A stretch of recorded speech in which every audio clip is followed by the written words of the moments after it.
அடுப்பூதும் பெண்களுக்கு படிப்பதற்கு அப்படின்னு யாராவது பேச்சு வழக்குல சொன்னா ஒரு ஆண் எப்படி ரியாக்ட் பண்றாங்க தெரியல. ஆனா ஒரு பெண்ணாக இருந்தாங்கன்னா நியாயமா அவங்களுக்கு கோபமும் எரிச்சலும் வருங்க. ஆனா உங்களுக்கு தெரியுமா, 100 வருஷத்துக்கு முன்பதாக ஆணாதிக்கம் அதிகமுள்ள சமுதாயத்துல ஒரு பெண்ணாக படிச்சு அவங்க மட்டும் சாதிச்சது இல்லாம மற்ற பெண்களையும் சாதிக்க வச்சவர் தாங்க ஐடா ஸ்கேடர். பெண்கள் நாட்டின் கண்கள் வெறும் தம் கட்டி மட்டும் பேசாம கல்விதான் பெண்களுடைய கண்கள்னு அறிஞ்சு அந்த கல்வி கண்ணை பெண்களுக்கு திறந்து வச்சாருங்க.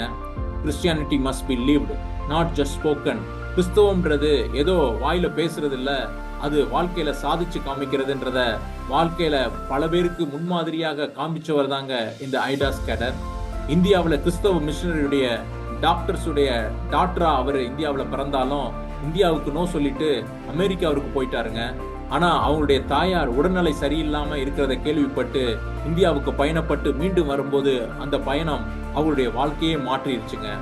ஒரு நாள் இரவுல வெவ்வேறு சமுதாயத்தை சார்ந்த 3 பெண்கள் பிரசவ வழியில துடிதுடித்து இறந்து போயிட்டாருங்க. அதுக்கு என்ன காரணம்னா டாக்டர்ஸ் இல்லைன்றதுனால கிடையாது, ஆனா பெண் டாக்டர்ஸ் இல்லைன்றதுனால.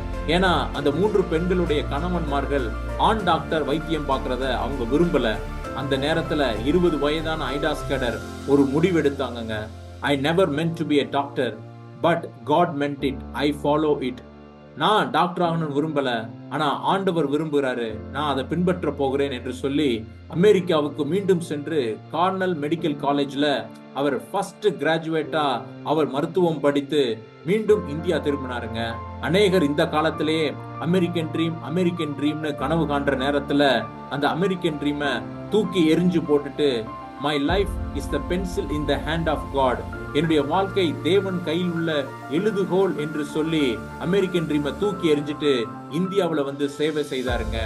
இந்தியாவுல ஒரு குக் கிராமத்துல தமிழ்நாட்டுல வெள்ளூர் என்ற இடத்துல ஒரு மரத்தடி கீழே ஒரு பெட்டு போட்டு தன்னுடைய மருத்துவ சேவையை அவர் தொடங்கினாருங்க. அது பின்னாடி பெரிய ஆலமரமாகி சிஎம்சி கிறிஸ்டியன் மெடிக்கல் காலேஜ்னு ஏசியாவிலேயே மிக சிறந்த ஒரு இன்ஸ்டிடியூஷனா இன்றும் அது திகழுதுங்க. அது மட்டும் இல்லாம இன்றைக்கும் ஆயிரக்கணக்கான டாக்டர்ஸ்களையும் லட்சக்கணக்கான நர்ஸுகளையும் உருவாக்கி வியாதியஸ்தர்களுக்கு இன்னும் பயனுள்ள மருத்துவ சேவை செய்யக்கூடிய தலை சிறந்த நிறுவனமாக இருக்குங்க. ஐடா ஸ்கேடருடைய லைஃப் சமுதாயத்துல ஒரு மிகப்பெரிய மாற்றத்தை கொண்டு வந்தது போல your life can make a difference. உங்களுடைய வாழ்க்கையும் சமுதாயத்துல ஒரு மிகப்பெரிய மாற்றத்தை கொண்டு வர முடியுங்க. ஐடா ஸ்கேடர் துணிச்சலா சொன்னாங்க, let us give our best to the Lord, not our leftovers, not our excuses, but our best. நம்மளுடைய தேவனாகிய எஜமானனுக்கு மிச்சம் இருக்கதையும் தேவையில்லாதையும் கொடுக்காம நம்மளுடைய சிறந்ததை கொடுப்போம்னு சொன்னாங்க. சிறந்ததை கொடுத்தாங்க, சாதிச்சாங்க.